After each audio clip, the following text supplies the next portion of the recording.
अम्मी, उसकी हालत कैसी है अब? किसकी? उसी बच्चे की जिसे आप देखने जाती हैं। लगता है उसकी वजह से आप परेशान हैं। बस जरा थक गई हूँ। तो अम्मी बताइए, आप कैसे हैं? हाँ बस ठीक ही है। तुम्हें तो पता है कि मेरा ब्लड प्रेशर शूट कर जाता है, उसके अलावा ठीक है सब। ब्लड प्रेशर से याद आया, आज नसरीन काम करते हुए बेहोश हो गई थी। काम की वजह से बेहोश हो गई? मेरे ख्याल से अब वो बेहतर है अम्मी।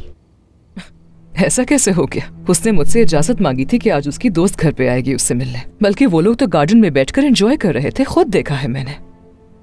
लगता है कुछ ज्यादा ही नाजुक मिजाज है वो। हाँ वो तो है। कहीं वो कोई मसला ना पैदा कर दे। मसला पैदा नहीं करेगी, वो खुद ही मसला है दादी जान। ठीक है, बात को मत बढ़ाओ। खैर छोड़ो, तुम्हारी दादी बहुत दूर से आई है, नसरीन की बातें बताकर उन्हें थकाओ नहीं। ऐसा पहली बार हो रहा है वैसे कि तुम लोगों से किसी मुलाजमा के बारे में ऐसी बातें सुन रही हूँ। अब आप बहुत कुछ सुनेंगी दादी जान, बहुत कुछ।